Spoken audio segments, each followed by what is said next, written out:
श्री स्वामी समर्थ। बुडती हे जन देखविना डोळा या कळवळ्याने लोकांपर्यंत जाणारे संत आपले भावानुभव व विचारानुभव लोकमाध्यमातून अभिव्यक्त करीत राहिले।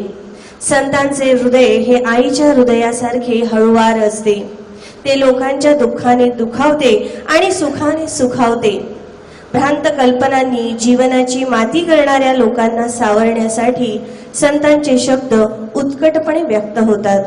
कधी प्रेमाने, कधी संतापाने, कधी उपहास अपरोधाने, तर कधी विणविणेने।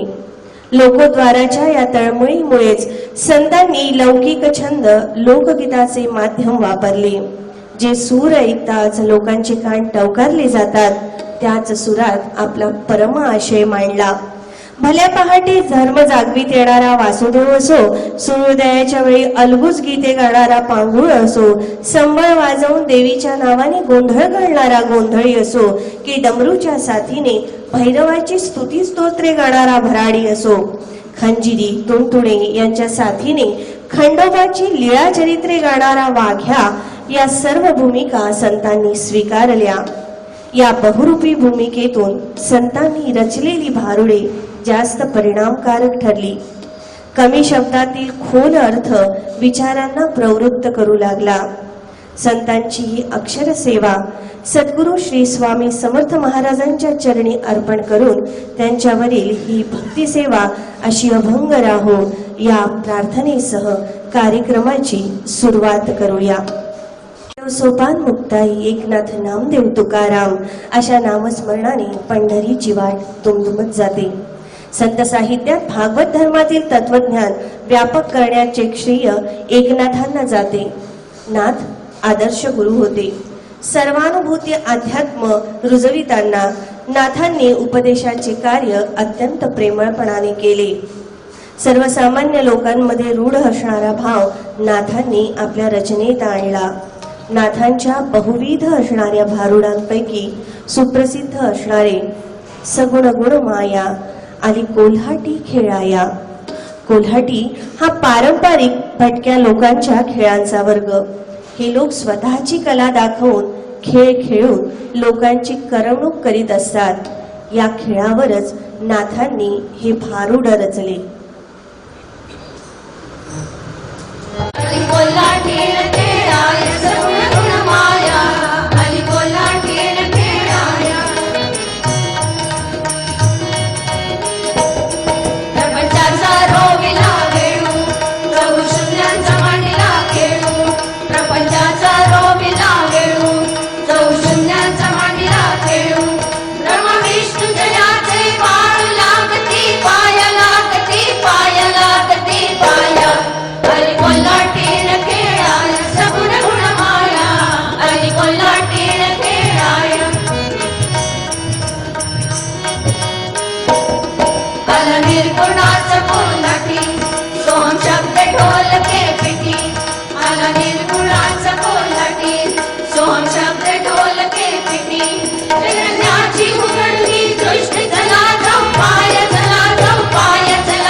जाणून घेण्याचा प्रयत्न करीत असताना माया पटल बाजूला सारावयास हवे, कारण ही मायाच आपल्या समोर आभास निर्माण करते।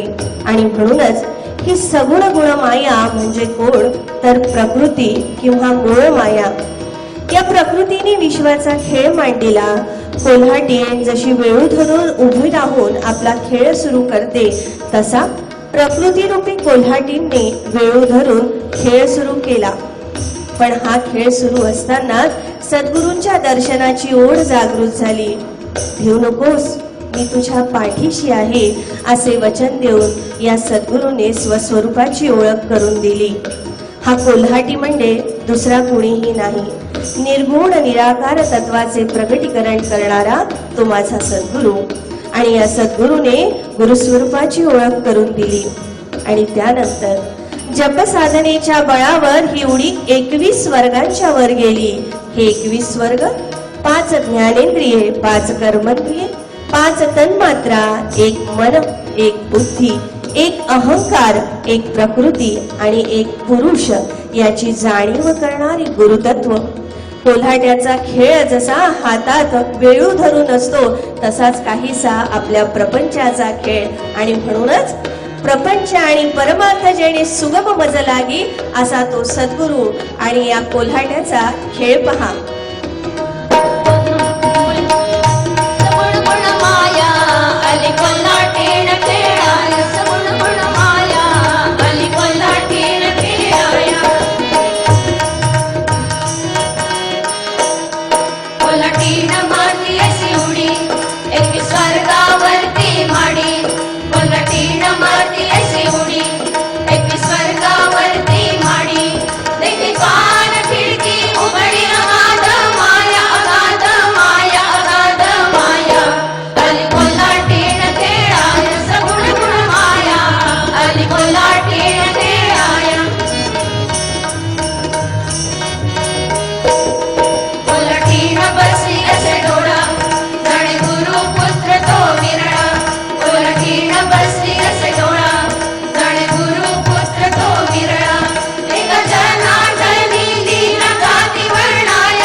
सर्व संतांच्या दृष्टीने त्यांच्या भक्तीस प्रेमपूर्वकतेची जाणीव आहे. त्यांची भक्ती प्रेमयुक्त किंवा भक्तियुक्त असल्यामुळे ती ज्ञान कथारूप बनली आहे, आणि म्हणूनच त्यांनी केलेले ज्ञान कथन रोचक होते. त्यांनी केलेले लीला गायन ज्ञानाच्या बोधातून जगण्याचे खरे मर्म उलगडून दाखवित असे. जववरी रे तववरी हे असेच ज्ञानोबांचे बोधप्रद ज्ञानप्रद असणारे भारूड. प्रत्येक माणसाच्या मनात एक कोल्हा दाटलेला असतो. जोपर्यंत गुरुभक्तीचा अनुभव येत नाही तोपर्यंत त्याची कोल्हेकुई तशीच सुरू असते, आणि स्वार्थाशिवाय आपल्याला दुसऱ्या कुठल्याही क्षणाची नात्याची जाणीवही नसते. ज्ञानोबांच्या या भारुडात अतिशय सुंदर असा उल्लेख आलेला आहे. ज्ञानोबा म्हणतात की हे सगळं जववरी रे तववरी कसं कायम राहतं, की जोपर्यंत मैत्र आहे, मैत्र कुठपर्यंत, जोपर्यंत अर्थाशी संबंध आहे. भावाभावांमध्ये सशक्त कोण याची जाणीव जर व्हायची असेल तर त्यासाठी युद्ध झालंच पाहिजे, आणि युद्धाच्या वेळी मग अर्जुन कोण आणि कौरव कोण हे समजल्या जातं. दुर्दैवानं माणसा माणसामध्ये असणारं नातं असं युद्धामध्ये परावर्तित होतं. पण या साऱ्यांच्या समोर असणारी परब्रह्मशक्ती आपल्या सोबत असते याची जाणीव का कुणास ठाऊक कुठेतरी विसरतो. आणि म्हणूनच ज्या आगस्तींनी अख्ख्या समुद्राला गिळंकृत केले होते त्या आगस्तीची जाणीवही समुद्राच्या लाटांनी गाजागाजांनी ठेवावी याची जाणीव करणारे हे गुरुतत्व असणारे ज्ञानोबांचे भारूड.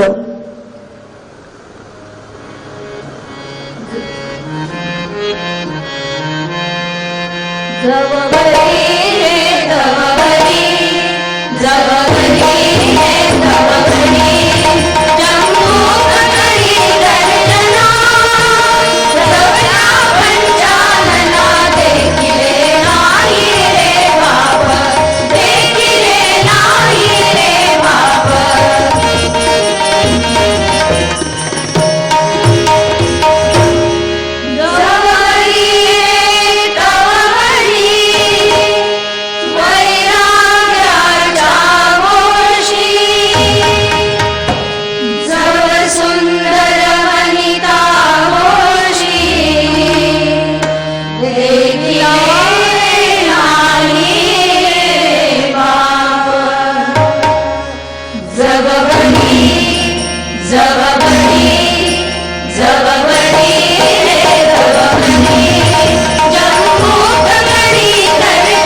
तववरी हे जरी वरवरचं असलं तरीही सद्गुरूंवर असणारी भक्ती तपातून केली, अनुष्ठानातून केली, व्रतातून केली तरीही गुरुदीक्षेशिवाय परमार्थातील परमरहस्य लक्षातच येत नाही. म्हणून प्रपंचातून तारून नेणारा गुरु आठवा अशी विनंती ज्ञानोबा करतात. हेच ज्ञानोबा म्हणतात, मनाची गुंफी गुंफियाला शेला, बाप रखुमा देवीवरू विठ्ठल अर्पिला. ही समर्पण भावना ज्ञानोबांनी त्यांच्या वाङ्मयातून अक्षय समृद्धपणे मांडली. ज्ञानदेवांची गवळण हा देखील एक निराळाच प्रकार. ज्ञानदेवांची गवळण जनसामान्यांशी संवाद साधणारी आहे. कान्होबा तुझी घोंगडी चांगली ही गवळण आपण ऐकतो, पण त्या गवळणीचा असणारा सखोल अर्थ किती खोल आहे. हा कान्होबा म्हणजे कोण? तर हा कान्होबा दुसरा तिसरा कोणीही नसून तो म्हणजे परात्पर असणारा परमेष्ठी असा गुरु, आणि घोंगडी म्हणजे चैतन्य शक्ती. कान्होबा तुझी घोंगडी चांगली. गुरुराया, तुझी जी घोंगडी आहे ती खूप सुंदर आहे. ज्या चैतन्य शक्तीने तू आम्हाला निर्माण केलं, जन्माला घातलं, मग तुझी सुंदर, आमची वांगली का?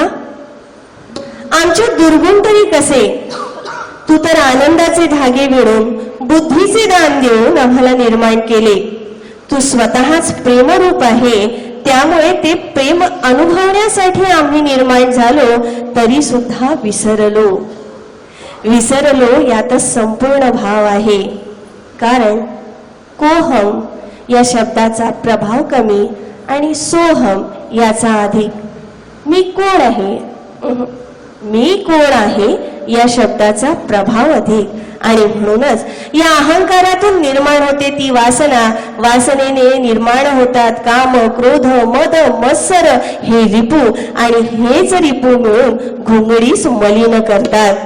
या देहाला नवद्वार दिले, पण या नवद्वाराची जाणीव होत नाही, आणि ज्याला त्याची जाणीव होते त्याचे आयुष्य तू खरोखरच बदलावून टाकतो. आणि म्हणूनच कान्होबाच्या या शेवटच्या गवळणीच्या ओळी अगदी कान देऊन ऐका.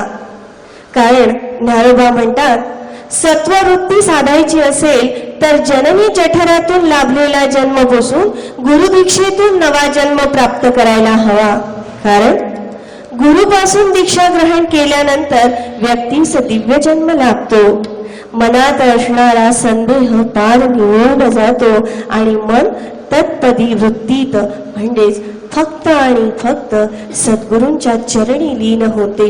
म्हणून जाता जाता हाच प्रश्न, कान्होबा तुझी घोंगडी चांगली, आम्हासी का दिली वांगली रे?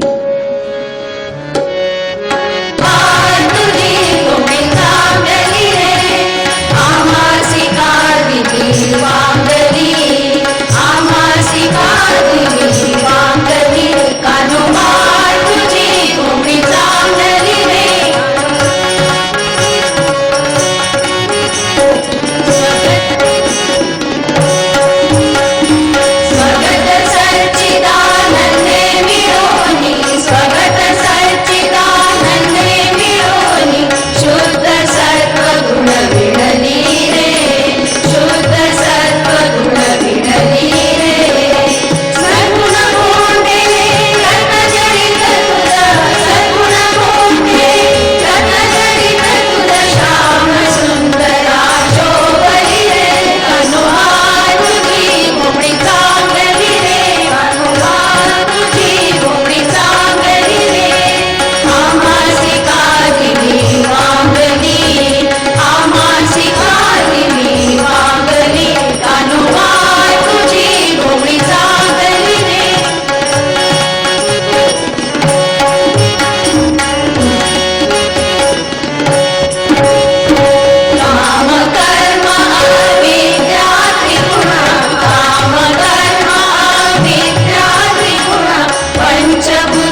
मधु शर्करेने अत्यंत कडू असणारी गोळी देखील पचवली जाऊ शकते हे संतांनी हेरले होते. त्यामुळे जीवनाचे कटू सत्य अत्यंत बोलक्या भाषेत भारुडात रचले गेले. मानवी संसारात वावरणाऱ्या कल्पनांचा बोलका उपयोग या भारुडात झाला. सटवीने धरलाय हातात हात हे बोलके भारूड. आता सटवी म्हणजे अविद्या. विद्या विनयेन शोभते हे वचन सत्य करण्यास विद्या आणि विनय दोन्हीही समजणे गरजेचे. अज्ञानात केलेल्या भक्तीचा त्रास होऊ लागतो, पण जेव्हा सद्गुरूंना आर्ततेने विनवणी करतो तेव्हा तो संसाराच्या बंधनातून हळूहळू मुक्त होऊ लागतो. जेव्हा भाव आणि भक्ती यांची फुगडी जमते. दुर्दैवानं शब्दांचे अनर्थ अनेकदा झालेले दिसून येतात. फुगडी म्हणजे हातात हात घालून खेळला जातो तो खेळ नव्हे, तर या ठिकाणी विशेषत्वाने सांगावं असं वाटतं की फुगडी म्हणजे भाव आणि भक्ती यांचं असणारं संमिश्रण. भावाशिवाय भक्ती ही फुलूच शकत नाही आणि म्हणूनच जेव्हा भाव आणि भक्ती यांची फुगडी जमते तेव्हाच परमार्थातील आनंद कळू लागतो. नवद्वारांचा मानवी देह, पण या देहात जर अविवेक भरून राहिला तर अनर्थ होतो. नाक, कान आणि डोळे यांचा यथायोग्य वापर केला नाही तर तो मातू लागतो आणि म्हणूनच अविवेकाचा त्याग करावा. पण हा त्याग केव्हा होतो? तर जेव्हा सद्गुरु रूपी असणारी माय मला भेटते. जेव्हा सद्गुरु रूपी माय देहभाव नाहीसा करून खरा शाश्वत असणारा प्रकाश मार्ग दाखवते, त्यासाठी ती विवेकाचे दीप आणि ज्ञानाचा प्रकाशही उजळून देते. सद्गुरूला या सर्व पात्रतेकरिता शरण जाणे महत्वाचे आणि म्हणूनच मनाची शरणागती पत्करून ऐकूया हे भारूड.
असणारा अर्थ अतिशय बोलका आहे.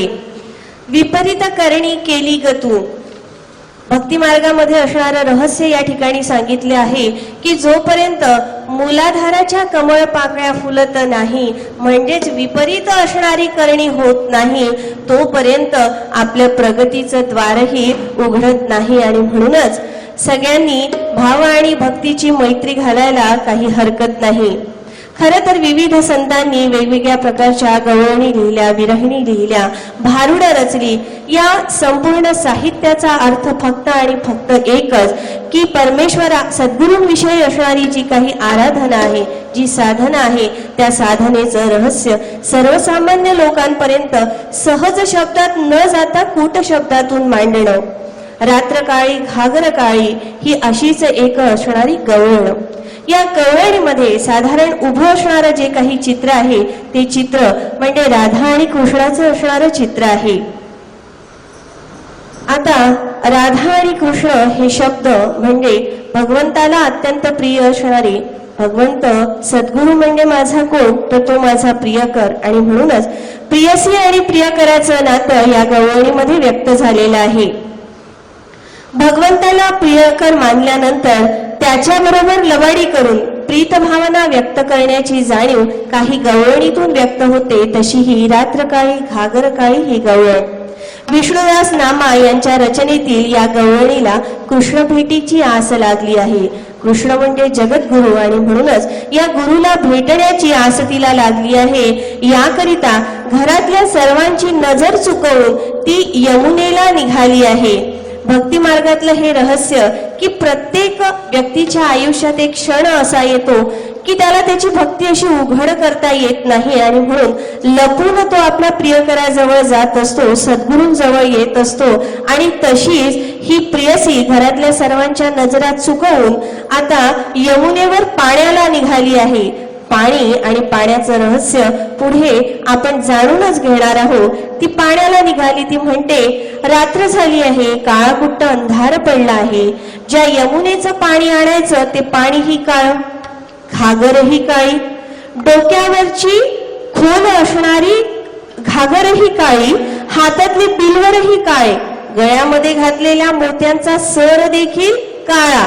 म्हणजे सुरुवातीला असणारी जी काही भक्ती आहे ती काही स्पष्ट झालेली नाही. ती स्वतः काळी सावळीस. माणसाचं जे काही मन आहे, अंतरात्मा जो आहे, त्या अंतरात्म्याची सुरुवातीची असणारी ही अवस्था. कासेचं लुगडं देखील काळ. आता एवढी तयारी झाल्यानंतर ती मात्र सखीला म्हणजे ती आपल्या मनाला सांगते आहे, सारी रात्र काळी घागर काळी सारं काही काळ काळ, एकली पाण्याला नच जाय साजणी. मी काही एकटी आता पाण्याला जाणार नाही. सवे पाठवा मूर्ती सावळी. माझ्या बरोबर असणारा जो माझा सद्गुरू आहे त्या सद्गुरूची मूर्ती मात्र तुम्ही ठेवू नका, ती देखील माझ्या सोबत पाठवा. खरं तर काळा रंग हा अशुभ म्हणून ओळखला जातो, पण अध्यात्माच्या रहस्यातला असणारा हा काळा रंग निश्चितच अद्भुत असला पाहिजे. आणि म्हणूनच विष्णुदास नामांची ही गवळण ऐकूया आणि या रहस्याच्या धाग्याकडे आपणही जाऊया.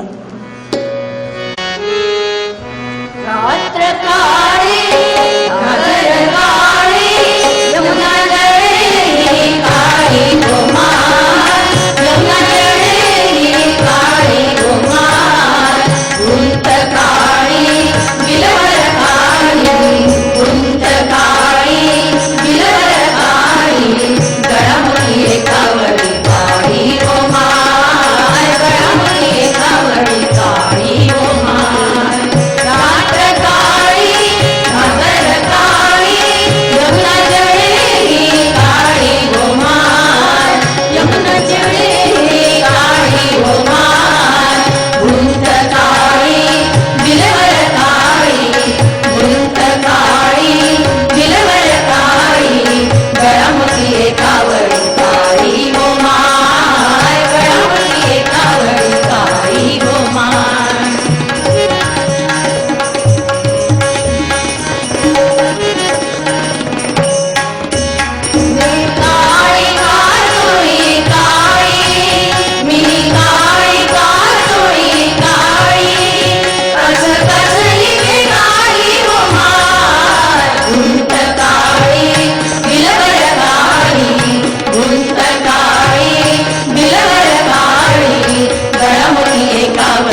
करुणी भजन भजावे, आणिकांचे नाठवावे दोष गुण, साधने समाधी नको उपाधी, सर्व समबुद्धी करी मन. लोकांच्या गुणदोषाची उठाठेव न करता देहशुद्धतेने अंतःकरण निर्मळ ठेवून सद्गुरूंची भक्ती करावी. त्या भक्तीसाठी कुठल्याच साधनांची आवश्यकता नाही. काया ही पंढरी, आत्मा हा विठ्ठल, नांदतो केवळ पांडुरंग, असा भाव जागृत व्हायला हवा. पण दुर्दैवाने मनी नाही भाव म्हणे देवा मला पाव, अशी सोंगांची माणसं निर्माण झाली आणि मग चक्क देवाशीच व्यवहार सुरू झाला. दुष्ट व ढोंगी लोक, पांडित्याचा डौल मिरवणारे पथिक पंडित, मूळ अर्थ न समजताही तपकावर नजर ठेवणारे बुवा यांनी स्वतःच ध्यानी समजले तरी आत्मारामाचे काय. पैशाची किंवा लोभाची इच्छा धरून भक्ती करणे अगर पूजा करणे हे अज्ञानाचे आहे. हे लोक उगाच अज्ञानाचे बंड माजवितात. तुकोबांच्या भाषेत अशांना लोभाचे मांजरास पाहू नये असे स्पष्ट उदित करतात. अशा स्वार्थी माणसांनी हाती जपाची माळ धरली तरी या बाह्य सोंगास हरी मात्र फुलत नाही, सद्गुरूही फुलत नाही. हे सत्य आहे आणि म्हणूनच या सत्याची जाणीव करणारे जिकडे तिकडे सोंगाचा बाजार, कसा काय देवाजी भेटणार, हे भारूड ऐकूया.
बोलकं असणारं हे भारूड आहे. मध्यंतरात नोटा बंद झाल्या आणि बंद झालेल्या नोटा चालविण्यासाठी लोकांनी किती सुंदर फायदा घेतला की त्याच नोटा मंदिरामध्ये दान झाल्या, करोडोंचं दान झालं. कसा काय देवाजी भेटणार, कारण तो अनंत कोटीचा नायक आहे. आणि म्हणूनच हे भारूड आजच्या व्यवस्थेवरती अत्यंत बोलकं असणारं भारूड आहे. आदि पुरुष निर्गुण निराकार की याद कर, मेरे परवरदिगार की याद कर, जिने माया आज बनाई उस वस्ताद की याद कर, असे म्हणणाऱ्या एकनाथांनी परमेष्ठी स्वरूपाला शब्दात मांडले. कोडे या रूपकात नाथ महाराजांनी व्यावहारिक दृष्ट्या पाहिले तर उलट व अशक्य असणाऱ्या दिसणाऱ्या गोष्टी मांडल्या. नाथाच्या घरची उलटी खूण, पाण्याला लागली मोठी तहान, हे कोड्यांचं असणारं रूपकात्मक असणारं एकनाथांचं बोलकं भारूड. आता पाण्याने पाण्याची तहान भागते, पण पाण्यालाच लागली मोठी तहान. याचं रहस्य म्हणजे अंतरंगी असणाऱ्या शक्तीस म्हणजे आत्म्यास सद्गुरूंच्या गुरुतत्वाची जाणीव होते. ही जाणीव जशी जशी तीव्र होऊ लागते तसे तसे नामजपातून हे चैतन्य तत्व भिजू लागते. ही तहान म्हणजे दिव्य जन्म, ज्याला नाथांनी दीक्षा जन्म अशी संज्ञा मांडली आहे. दीक्षा या शब्दाचा अर्थ दा म्हणजे देणे आणि क्षी म्हणजे क्षय पावणे. जी चारी पुरुषार्थ, चारी मुक्ती देते आणि अविद्येच्या स्थितीचा निशेष म्हणजे क्षय करते, ती दीक्षा होय. ही गुरूंकडून मिळणारी दीक्षा म्हणजेच पाण्याला लागलेली मोठी तहान. दीक्षा जन्मात आपण देहाने तेच असलो तरी आपल्या जीवनाची श्रेणी बदललेली असते आणि म्हणूनच वळचणीचे पाणी आढ्याला लागले म्हणजे आत असणारे संकुचित वृत्तीचे, अहंकाराचे जे काही कण आहे, हे कण या दीक्षा जन्मापासून हळूहळू नष्ट होऊ लागतात. ती भावनाच नष्ट होते आणि ऐक्याचा अनुभव येऊ लागतात. या भारुडाची आपण सुरुवात करूया आणि 2 कडव्यानंतर आपण थांबूया.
नाथ म्हणतात भांडी खा दिली भात टाकेला. भांडी म्हणजे काय? खापराची हंडी. आता खापर म्हणजे देह आणि भात म्हणजे चैतन्य. या हंडीत सद्गुरूने भात शिजविला, पण आपण वागलो उलट. भात टाकून दिला आणि अंतरंगी असणाऱ्या चैतन्य ऊर्जेचा विसर पडला, म्हणजेच खापर फेकून दिले आणि देहाचा उपभोग आपण घेऊ लागला. परिणाम जो व्हायचा तो झाला आणि मोहापुढे आपण चक्क देवच कापून टाकला. असा हा नाथांचा पुढचा प्रभाव अतिशय बोलका आहे. मात्र ज्याला या खापराचा, ज्याला या खादीचा अर्थ खरा कळतो, त्याच्या आयुष्याचं मात्र सोनं झाल्याशिवाय राहत नाही. आतमध्ये घागर, बाहेर पाणी, पाण्याशी पाणी आले धावून. ज्याच्या आत असणाऱ्या चैतन्य शक्तीची जाणीव गुरु करून देतात त्याला सद्गुरूंपर्यंत पोहोचणे अतिशय सोपे जाते. कारण गुरु हे गुरु माऊली आहे. माता जरी बाळाचे गर्भाशयात धारण पोषण करीत असले तरी गुरु माऊली हे भवबंधच तोडून टाकते आणि दिव्य जन्म देणाऱ्या सद्गुरूंची ओळख करून देते. तेव्हा आतल्या कुपीत असणाऱ्या घागरीचा परिणाम डोळ्यांमध्ये असणाऱ्या घागरीत परावर्तित होतो आणि मग हे घागरीतलं पाणी झळकू लागतं. या रहस्य तत्वाची जाणीव होऊ लागली की डोळ्यातल्या पाण्याशी मैत्री साधत गुरु आपल्या सोबत असतात आणि याच क्षणी गुरु पाठीशी असतात. म्हणून संकटात सांभाळण्याचे सामर्थ्य ते देतात आणि नाथ पुढे म्हणतात, नाथाच्या घरची उलटी पूर्ण, नाथाच्या घरची उलटी पूर्ण, पायाला लागली मोठी तहान, पायाला लागली मोठी तहान, पायाला लागली मोठी तहान, पायाला लागली तहान, तहान, पायाला लागली तहान. आतमध्ये घागर बाहेर पाणी, पाण्याशी पाणी आले धावूनी, आतमध्ये घागर बाहेर पाणी, पाण्याशी पाणी आले धावूनी, आतमध्ये घागर बाहेर पाणी, पाण्याशी पाणी आले धावूनी, आले धावूनी, आले धावूनी. नाथाच्या घरची उलटी पूर्ण, नाथाच्या घरची उलटी पूर्ण, पाण्याला लागली मोठी तहान, पाण्याला लागली मोठी तहान, पाण्याला लागली मोठी तहान, पाण्याला लागली तहान, तहान, पाण्याला लागली तहान. शेतकऱ्याने शेत पेरले, शेताने हो त्याला गिळले, शेतकऱ्याने शेत पेरले, शेताने हो त्याला गिळले, शेतकऱ्याने शेत पेरले, शेताने हो त्याला गिळले, त्याला गिळले, त्याला गिळले. नाथाच्या घरची उलटी पूर्ण, नाथाच्या घरची उलटी पूर्ण, पायाला लागली मोठी तहान, पायाला लागली मोठी तहान, पायाला लागली मोठी तहान, पायाला लागली तहान, तहान, पायाला लागली तहान. या ओळींचा अर्थ मोठा बोलका आहे. नाथ म्हणतात, शेतकऱ्यांनी शेत पेरिले, परब्रह्म असणाऱ्या सद्गुरूने आपणास निर्माण केले, जन्मास घातले, अनेक पिके म्हणजे जीव जन्माला घातले आणि त्याचा सांभाळही तोच करू लागला. ज्याला आपण योगक्षेम म्हणतो तो योगक्षेमही तोच चालवू लागला. आणि मग नेमके शेत कसे गिळले तर त्याच्या चैतन्य शक्तीची असणारी जाणीवच आपण विसरलो. आणि म्हणून नाथ म्हणतात, त्याकरिता नामस्मरणाचे बीज पेरा, कारण नामस्मरणाचा परिणाम मात्र अतिशय बोलका आहे. नाथ म्हणतात, जो नामस्मरण करतो, जो जनार्दनाचा मार्ग चालतो म्हणजे सद्गुरूंच्या मार्गावरच्या जाणीवेने चालतो, तो काय करतो तर ज्याचे देखिले चरण बाधू न शके भवबंधन, तो सद्गुरु पिता जाण भाग्ये वीण न पावजे. सद्गुरूंपर्यंत जाण्याचा जो मार्ग आहे तो मार्ग शरीरातील कूपचक्रांना जागृत करीत जातो.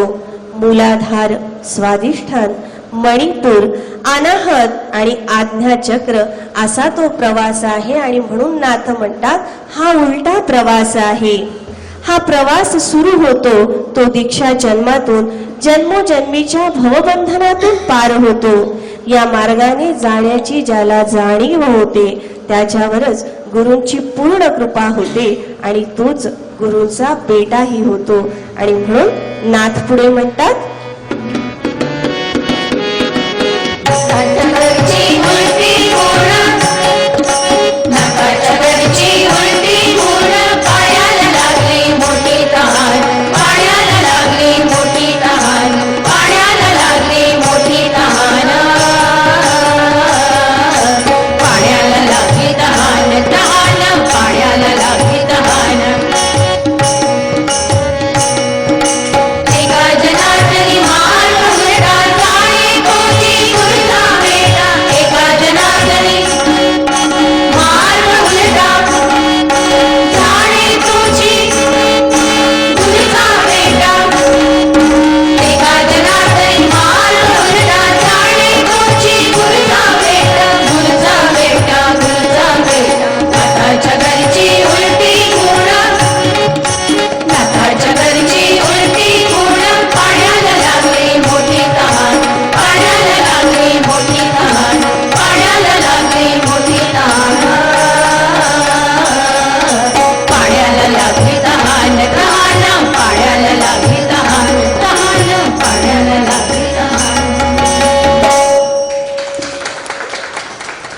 नाम विठोबाचे घ्यावे मग पाऊल टाकावे, वाचे नाम विठ्ठलाचे तेणे सार्थक देहाचे.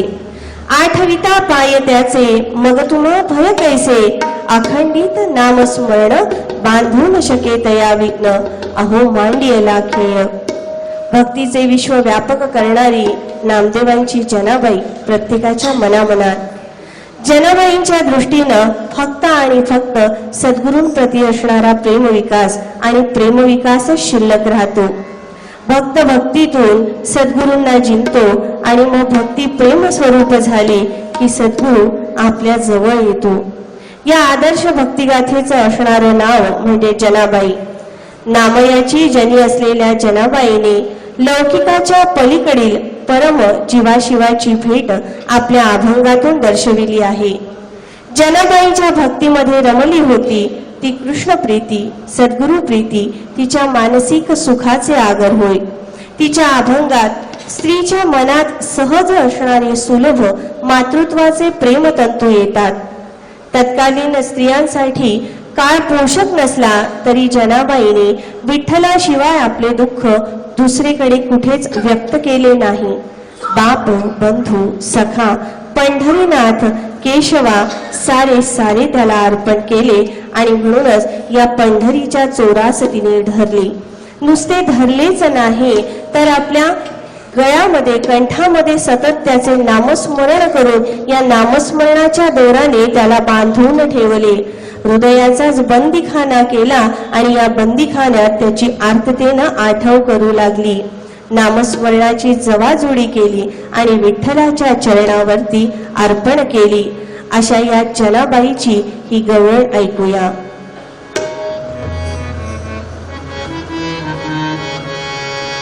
धरिला पंढरीचा चोर, धरिला पंढरीचा चोर, गळा बांधूया दोर, गळा बांधूया दोर, गळा बांधूया दोर, गळा बांधूया दोर. ओ धरिला पंढरीचा चोर.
कवित्व, संतत्व आणि विद्वत्व यातील ज्ञानेश्वरांची श्रेष्ठता वादातीत आहे.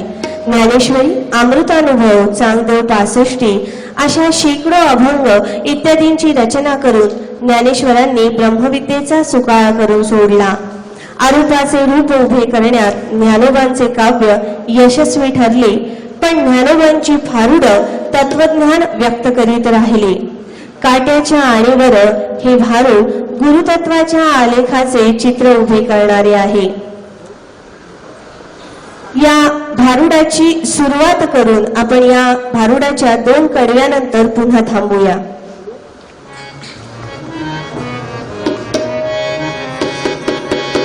काट्याच्या आणीवर बसले दीनगाव, काट्याच्या आणीवर बसले दीनगाव.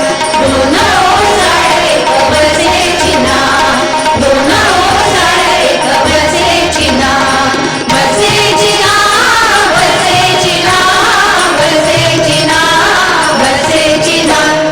काट्याच्या आणीवर बसले दीनगाव,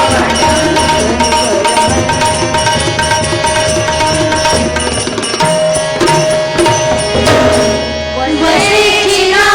तेथे आले तीन कुंभार, दोन खोटे एक घडे चिना.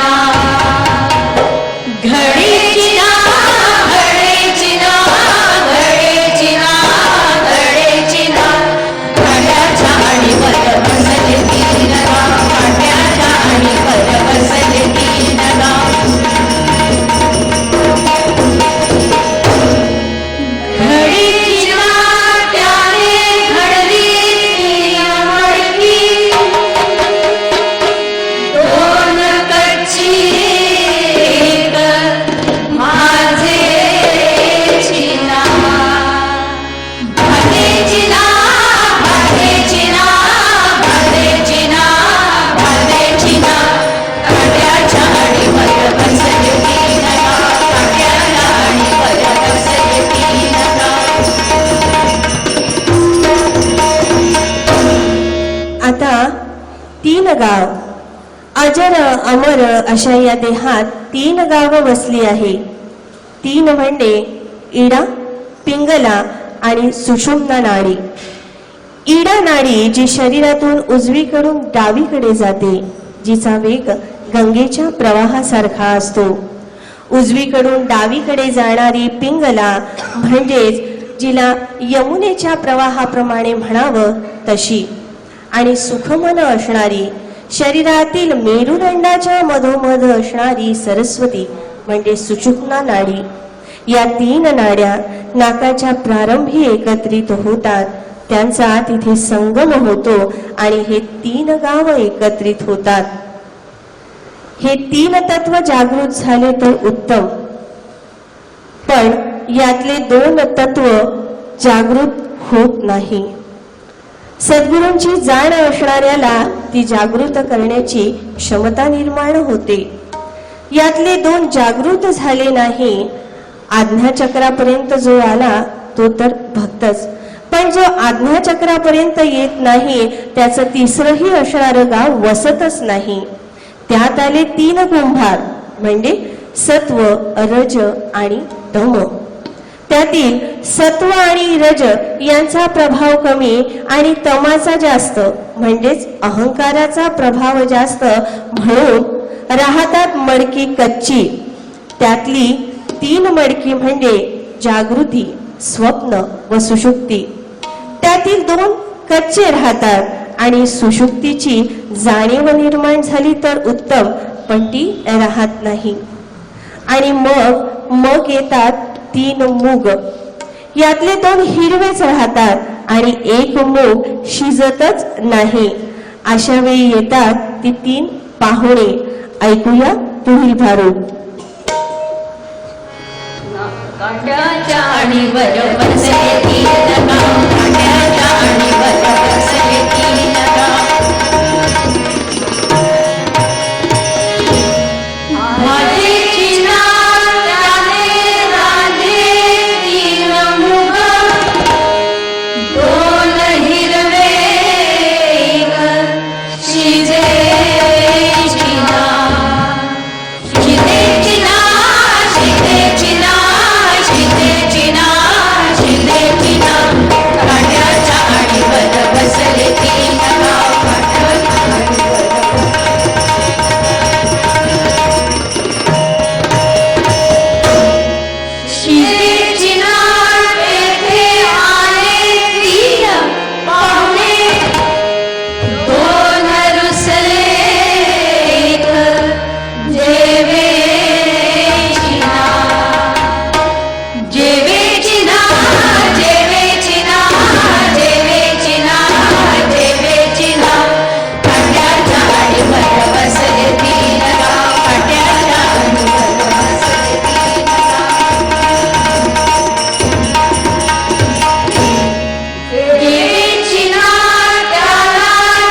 आता हे 3 मुख कुठले?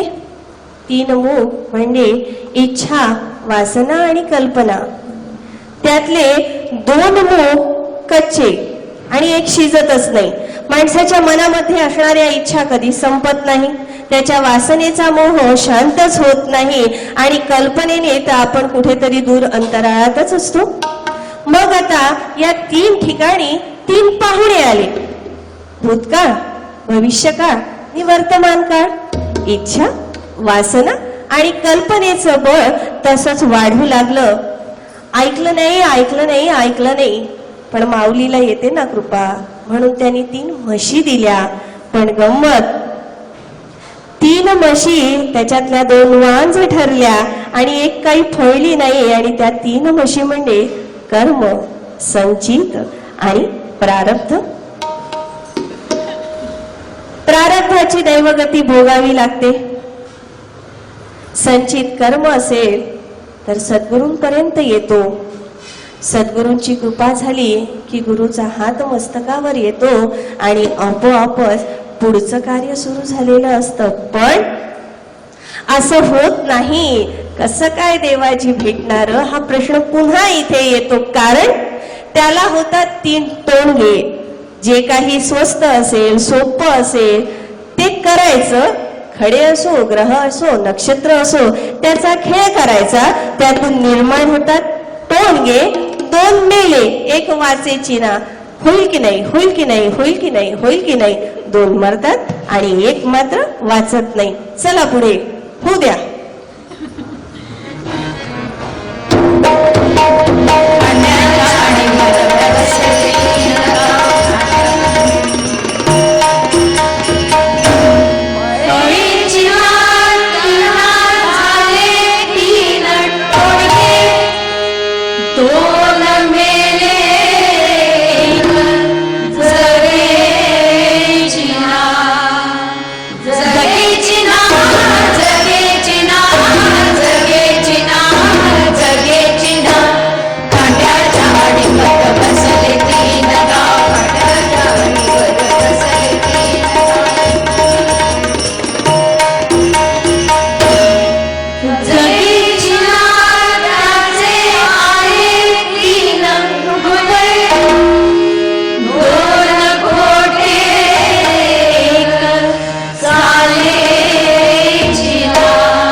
बघा बरं, सद्गुरूंनी काही नुसता हा देह दिला नाही तर त्याला कमलदलाची जाणीवही करून देण्याचा प्रयत्न केला. म्हणून पाहुणे जेवले नाही तेव्हा त्याला म्हशी दिल्या.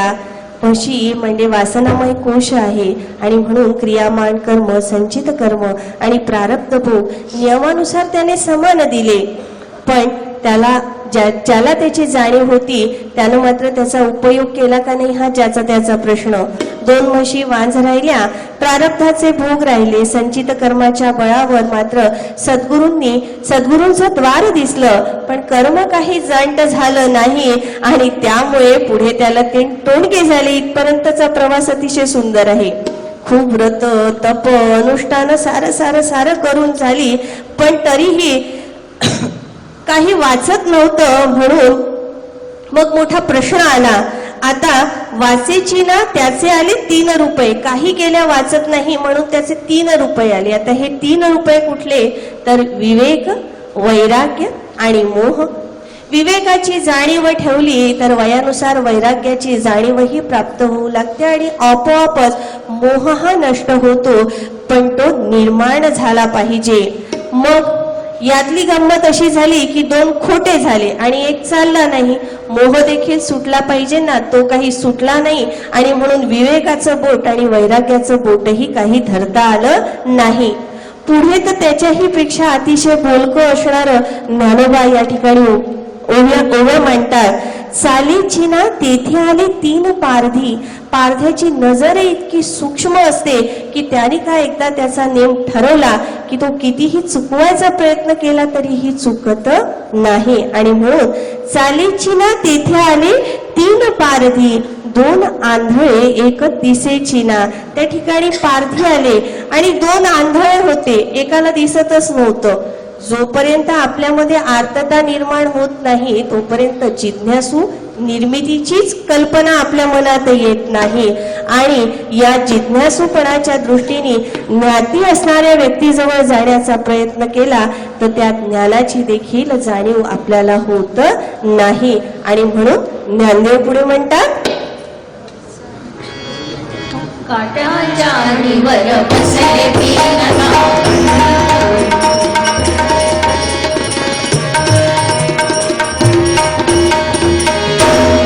चालीची ना तेथे आले 3 पारधी, 2 आंधळे एका दिसेची ना. दिसेची ना, दिसेची ना, दिसेची ना, दिसेची ना. काट्याच्या निवर बसले 3 गाव. काट्याच्या निवर बसले 3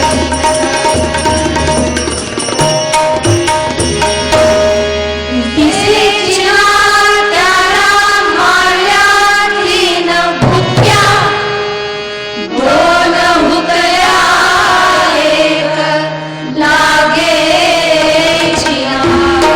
2 बुक्क्या. इथे या बुक्क्या महत्वाच्या. दिसेची ना त्याला मारल्या 3 बुक्क्या. ज्याला दिसत नव्हतं पण जो शोधत गेला त्याला 3 बुक्क्या मारल्या, 2 हुकल्या एक लागेची ना.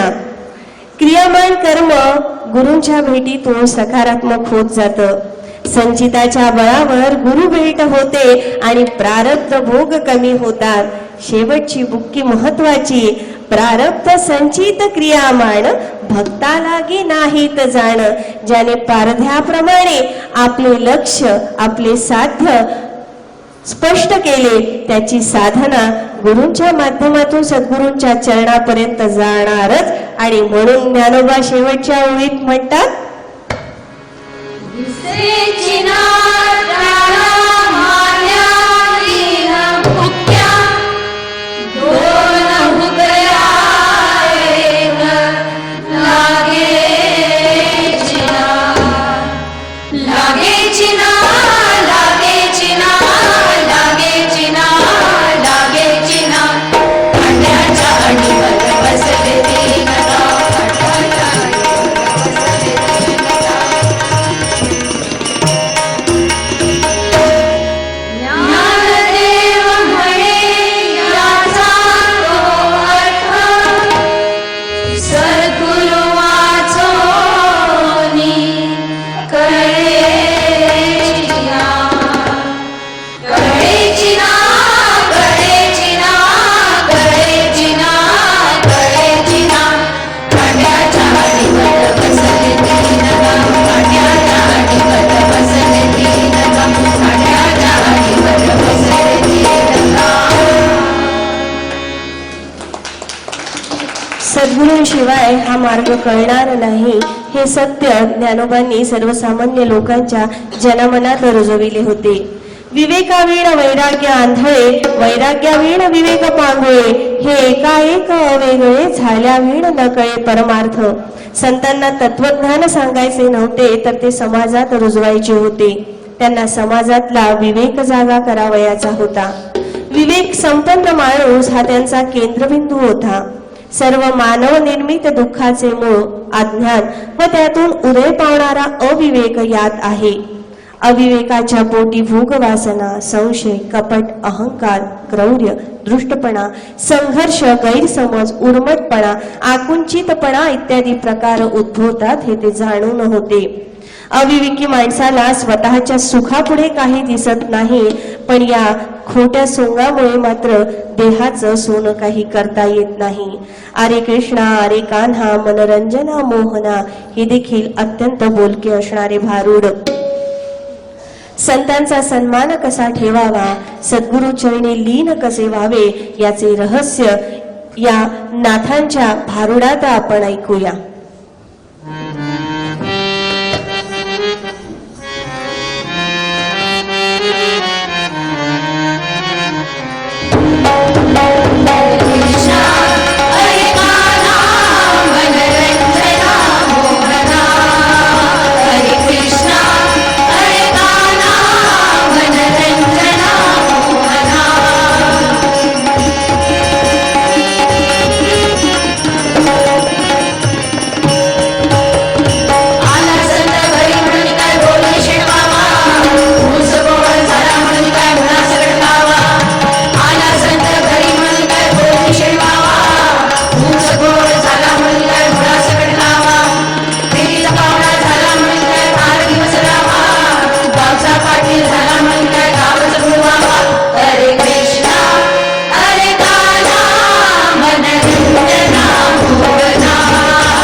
कुठल्याच गोष्टीची अतिशयोक्ती करू नये हे सूत्र या भारुडातून अतिशय सुंदर सांगितलं आहे. पुढची ओळ अत्यंत बोलकी आहे. सद्गुरु सोयरा झाला म्हणून का आचार बुडवावा. सोयरा म्हणजे कोण हो? ज्याला आपली लेख देता येते, ज्याचा लेख आपलाही लेख होतो, तिथे नातं तयार होतं ते सोयरेपणाचं. या सोयरेपणाच्या नात्याला देखील आपण समाजाने एक विशिष्ट मर्यादा लावलेली आहे. लेकीच्या घरी किती दिवस राहायचं, जावयाला पोर म्हणून देखील किती काम करून घ्यायची किंवा वदवून घ्यायचं, याची जशी मर्यादा सांभाळलेली असते तशीच तोच नियम. सद्गुरु सोयरा झाला म्हणून का आचार बुडवावा. त्याच्याशी सोयऱ्याचं सख्याचं घट्ट असणारं नातं झालं आहे म्हणून काय त्याचा गैरवापर करायचा. नित्यदेव भेटे म्हणून काय जगासी दावावा. अहो मला तो भेटतो हे जगाला ओरडून सांगण्याची गरज बरे का पडावी. घरचा दिवा झाला म्हणून का आढ्याशी बांधावा. घरचा आहे म्हणून काय आढ्याशी असणारं त्याचं नातं तसंच जोडून घ्यायचं का. या ठिकाणी अतिशय सुंदर ज्ञानोबांच्या 2 ओळी आहेत. ज्ञानोबा म्हणतात, सद्गुरू कसा आहे तर तो मुंगीच्या पावलांचं मनोगत देखील ओळखतो आणि म्हणून मनाच्या असणाऱ्या सर्व मनोगतांची कल्पना त्या सद्गुरूस आहे. आणि म्हणूनच पुढच्या भारुडात नाथ म्हणतात,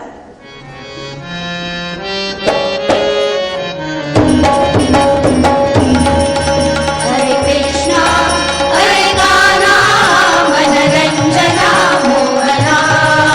हरे कृष्णा हरे गाना मनरंजना मोहना.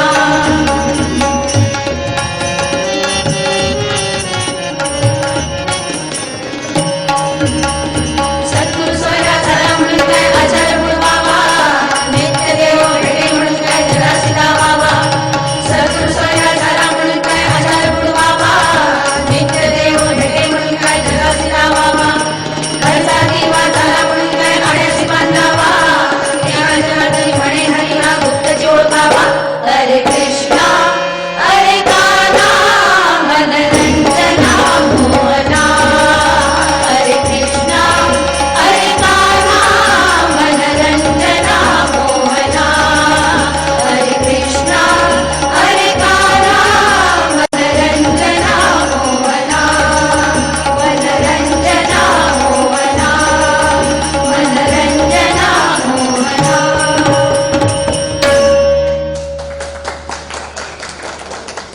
सद्गुरूंशी असणारं नातं तर आपण पाहिलं. या नात्याचं वैशिष्ट्य म्हणजे या सद्गुरूंचं जसं शिष्यांचं आपल्या सद्गुरूंवर प्रेम आहे तसंच सद्गुरूंचंही त्यांच्या शिष्यावरती प्रेम आहे. पुढची गवळण अतिशय सुंदर आहे.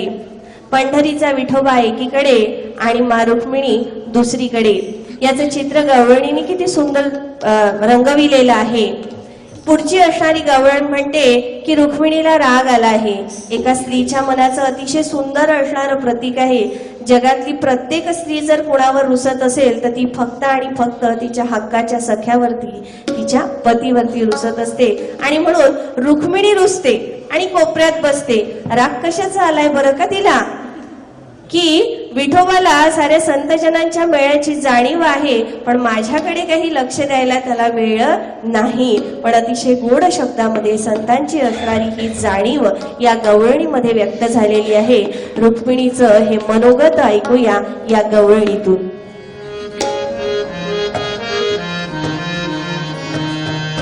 सावळ्या हरीण ऐकूया तरी, सावळ्या हरीण ऐकूया तरी, काय झालं रुसायला. रखुमाई दिसली कोपऱ्यात बसली, चल जाऊ पुसायला. रखुमाई दिसली कोपऱ्यात बसली, चल जाऊ पुसायला. सावळ्या हरीण ऐकूया तरी, सावळ्या हरीण ऐकूया तरी, काय झालं रुसायला.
सर्व जगात गुरुतत्व भरलेले आहे आणि म्हणूनच त्या तत्वाची पूजा करण्याची वृत्ती असावी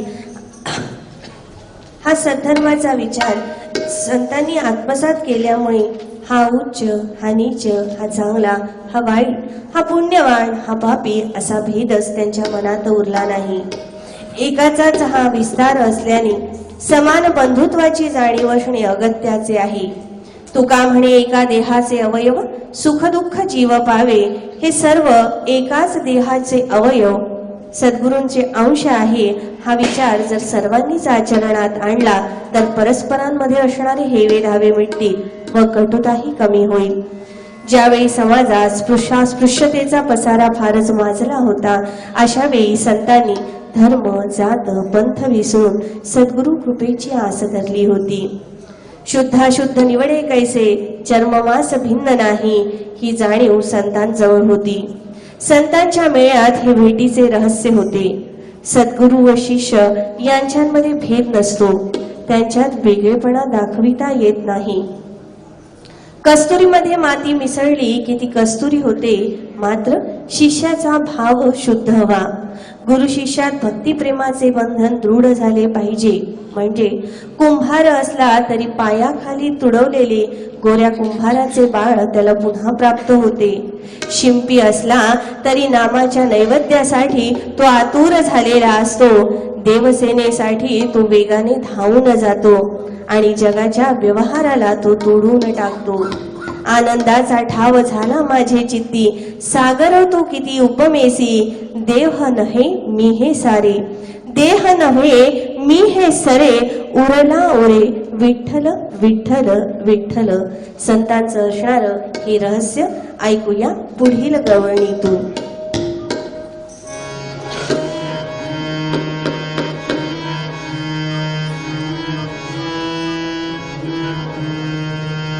हरि हरि हरि हरि हरि हरि हरि हरि हरि हरि हरि हरि.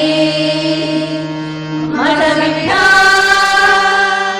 माझा विठ्ठल विठ्ठल डोलतोय हो, विठ्ठल विठ्ठल डोलतोय. सत मेळा हल्ली रंगतोय हो, मेळा कीर्तनी रंगतोय. सत मेळा हल्ली रंगतोय, संत मेळा कीर्तनी रंगतोय. सत मेळा हल्ली रंगतोय, संत मेळा कीर्तनी रंगतोय. माझा विठ्ठल माझा विठ्ठल विठ्ठल डोलतोय हो, विठ्ठल विठ्ठल डोलतोय.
संतांनी सरता केलो तैसे परी चंदनी ती बोरी व्यापियेले. संतांनी सरता केलो तैसे परी चंदनी ती बोरी व्यापियेले. गुणदोष याती न विसरता काही ठाव दिला पायी आपुलिया. कुठल्याही प्रकारच्या गुणदोषांचा विचार न करता सद्गुरूंनी मला जवळ घेतलं हे तुकारामांच्या जीवनातील धन्यतेचे क्षण आहे. माझी या जातीचा मज भेटो कोणी, यात खरा संत भेटण्याची सद्गुरू भेटण्याची आस आहे. ती आस सद्गुरू कृपेने पूर्ण झाली. अशीच भक्ती इतरांनी करावी व सद्गुरू भेटीचे सुख अनुभवावे असे त्यांना वाटते आणि म्हणून परमार्थ मार्गात असणारं श्री गुरूंचं महत्व. श्री गुरूंच्या प्रसादाशिवाय साधनेची पूर्तता होऊ शकत नाही. ही पूर्तता तुकोबा आपल्या शब्दांनी व्यक्त करतात. ते म्हणतात, आम्ही बिघडलो तुम्ही बिघडाना. श्लेष असणारा हा अलंकार आहे. श्लेष अलंकाराचं विशेष असं आहे की अलंकारात असणारी जी काही दोन शब्द आहे त्याचे दोन वेगवेगळे अर्थ निघतात. आम्ही बिघडलो तुम्ही बिघडाना. बिघडलो आणि बिघडलो या दोन शब्दांमध्ये असणारं अंतर आता आपण या भारुडातून ऐकूया. आम्ही बिघडलो तुम्ही बिघडाना. आम्ही बिघडलो तुम्ही बिघडाना. तुम्ही बिघडाना भजन कराना. तुम्ही बिघडाना भजन कराना. आम्ही बिघडलो तुम्ही बिघडाना. सागरन संगे नल बिघडल्या. सागरन संगे नल बिघडल्या. नद्या बिघडल्या त्या सागरची झाल्या. नद्या बिघडल्या त्या सागरची झाल्या. आम्ही बिघडलो तुम्ही बिघडाना.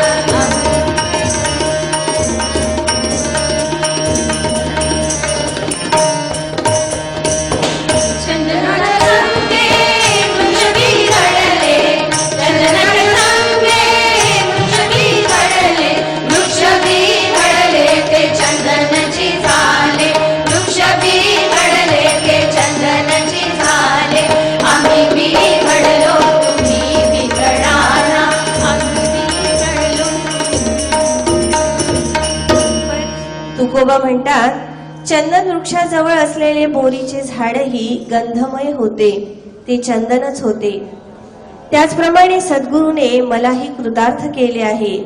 सर्व संत समुदाय त्या नामस्मरणामध्ये रंगला.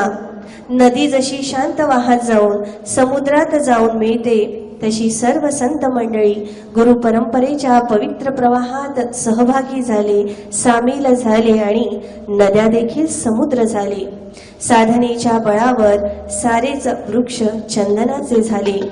जातीपातीची धर्मबंधने झुगारून चोखामेळा, कान्होपात्रा, सावतामाळी जणू परिस स्पर्शाने सोन्याचे झाले. तुकोबा तर विठोबाच्या रंगात इतके नाहिले की तुझ भेटावया आलो ते विठ्ठलची झालो. इतकी एकरूपता त्यांच्यात घडून आली. या अनुभूतीत गुरु शिष्य संबंधाचा केशर स्पर्श आहे आणि म्हणून तुकोबा पुढे म्हणतात, बिघडलो तुम्ही बिघडाना. आम्ही बिघडलो तुम्ही बिघडाना.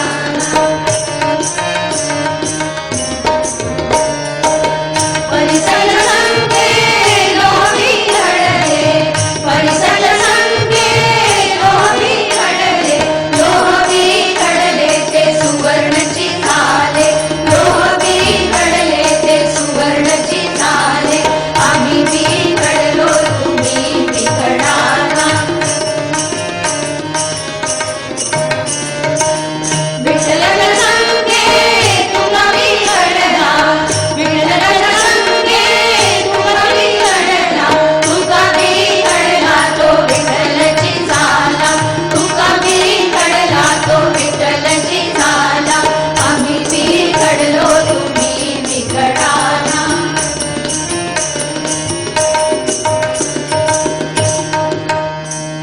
या गुरुशिष्य संबंधात असणारा केशर स्पर्श कसा आहे. गुरु पारखून शिष्याची निवड करतात. त्याच्या साध्याची जाणीव करून देऊन त्या साधनेचे आकाश खुले करून देतात. अनाहत नादातून अहम ब्रह्मास्मी अशी एकरूपता निर्माण करतात. पण इथे गुरूंची जबाबदारी म्हणजेच गुरूंचे कार्य वाढते. जोपर्यंत शिष्य गुरुच्या पात्रतेत येत नाही तोपर्यंत त्याच्या पुन्हा पुन्हा गर्भवासी होण्याच्या फेऱ्या वाढतात. त्याला मुक्तीच नाही. म्हणून निवृत्तींचा ज्ञानोबा, जनार्दनांचा एकनाथ, नामदेवांची जनाई नि सद्गुरु स्वामींचा बाळप्पा होईपर्यंत सुटका नाही. या रहस्याची मेख जाणून घ्या. आम्ही भी घडलो, तुम्ही भी घडा. आम्ही बिघडलो तुम्ही बिघडाना. सद्गुरूंच्या संगे शिष्य बिघडले. सद्गुरूंच्या संगे शिष्य बिघडले. शिष्य बिघडले ते सद्गुरूची झाले. शिष्य बिघडले ते सद्गुरूची झाले. आम्ही बिघडलो तुम्ही बिघडाना. आम्ही बिघडलो तुम्ही बिघडाना. तुम्ही बिघडाना भजन कराना. तुम्ही बिघडाना भजन कराना. आम्ही बिघडलो तुम्ही बिघडाना. आम्ही बिघडलो तुम्ही बिघडाना. आम्ही बिघडलो तुम्ही बिघडाना.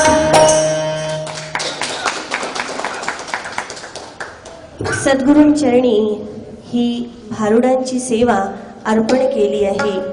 ही सेवा अर्पण करण्याची बुद्धी देणारे ते, आणि म्हणूनच या संकल्पनेचं सूत्र, या संकल्पनेची सेवा त्यांच्या चरणी अर्पण. इतुकेच मज द्यावे गुरुराया. इतुकेच मज द्यावे गुरुराया. स्नेह प्रेम माया सद्विवेक दृष्टी. ज्ञानाचा मज दिसो प्रकाश. सद्गुरु चरणी दीप उजळावया. तूच दिलेले तुलाच सारे अर्पण मी करावे. नाम यावे मुखी सद्गुरु तुझ्या. भावे मी देह पूर्ण. येऊ द्यावा शाखा तुझ्या नामस्मरणाच्या. येऊ द्याव्या शाखा तुझ्या नामस्मरणाच्या. हा देह वृक्ष माझा मग अभंग करावा. मग अभंग करावा. मग अभंग करावा. खरोखरच सद्गुरूंच्या चरणी असणारा हा उलटा प्रवास खरोखर आकाशापर्यंत जाऊन पोचवावा. आणि त्यासाठी गुरूंची कृपा असावी. सरते शेवटी सारीच मडकी कच्ची. आणि म्हणून सद्गुरूंच्या चरणी ही सेवा अर्पण करताना चुका झाल्या असतील तर त्याला क्षमाही असावी. शेवटी सद्गुरू तुझे नाम किती गोड. कारण काही झालं तरी तुझ्यावरचं प्रेम काही कमी होणार नाही. आणि एकदा धरलेला पदर आम्ही काही सोडणार नाही. आणि म्हणून ही स्वामी नामाची धुंदी अशी चढते ग. चुकले भुलले तरीही जननिंदेची मज नाही लाज ग. तुझे प्रेम, तुझ्या प्रती असणारी ही निष्ठा अशीच कायम राहू दे ही सद्गुरूचरणी प्रार्थना करून या ठिकाणी शेवटच्या भैरवीनं आपण ही सेवा या ठिकाणी पूर्ण करीत आहोत.